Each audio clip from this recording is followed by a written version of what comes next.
my lease is on my car is up this month. Good. I want to know, should I lease a car or should I buy a reliable used car? But the lease payments for the car would be relatively cheap. It's not, not a BMW. It's like a $200.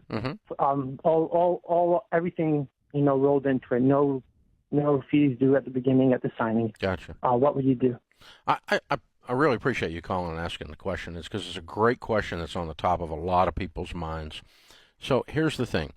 Leasing a car is an alternative form of financing a car. So if we were to take the actual lease payments on the average lease, in your case $200, right, and you were to take the buyout at the end of the lease, those are the two financial numbers you would need to put into a financial calculator, and then you compare that with the sticker price of the car, the manufacturer suggested retail, right? You would find that this money that you're borrowing, that you're renting, is costing you, on average, 14.2%. That's the average lease yield. Now, a lease is not technically borrowing money, so the Federal Trade Commission does not make them reveal that to you. Were this a car loan, you'd get this little ridiculous federal piece of paper that shows you exactly what your money is costing you, what your annual percentage rate is, and if they were to do that on a lease, you would find the typical lease, it varies, but I'm saying the typical lease is around 14%. And I've analyzed these things for 30 years and looked at them and run them through the financial calculator. Smart Money Magazine did a full expose on them. Consumer Reports did a full expose.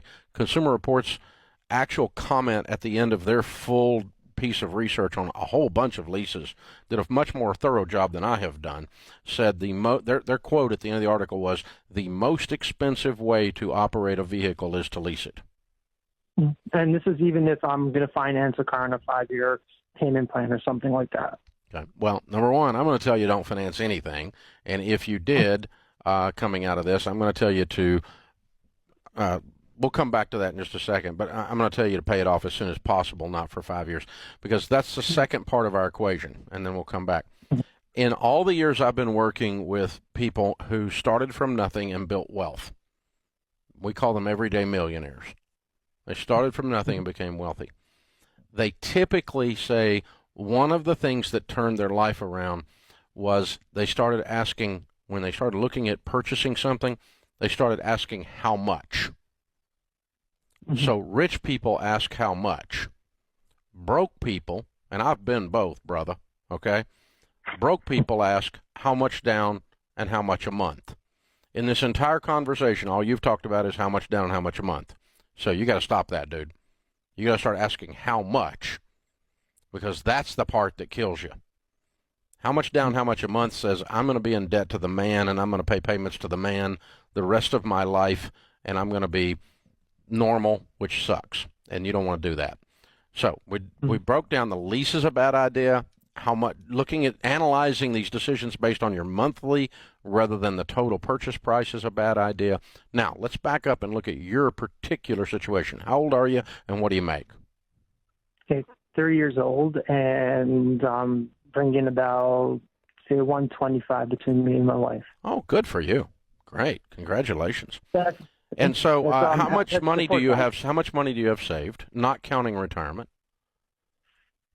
So I'd say 25,000. You have like a little emergency fund or a little miscellaneous savings account with $25,000 in it. Yeah. Okay. And the used car you were considering purchasing was what? How expensive? What was the price on it? I'm looking around, but I would say 15,000. Okay. Just write a check and buy it. Just write a check and buy it. Out of your 25. And then you write a check right now. When you get ready to turn the lease in, right. When you get ready to do that, you got $25,000, buy a $15,000 car. That leaves you $10,000. Then your next order of business in your budgeting and financial plan is to rebuild your emergency fund, because 25 is probably about the right amount, and I want you to get it back up there. Do you have any other debts, not counting this car situation? I have a student loan, but that's, my parents are taking care of that. So is it in your name or their name? It's relatively low. It's in my name. How much is so there? It's relatively low. My whole schooling was like $35,000. How much do your parents? How much is in your name in student loan debt? I don't even know, but I would go 10, 15,000. Okay. Well, I would love for you to go get rid of that as soon as you can too.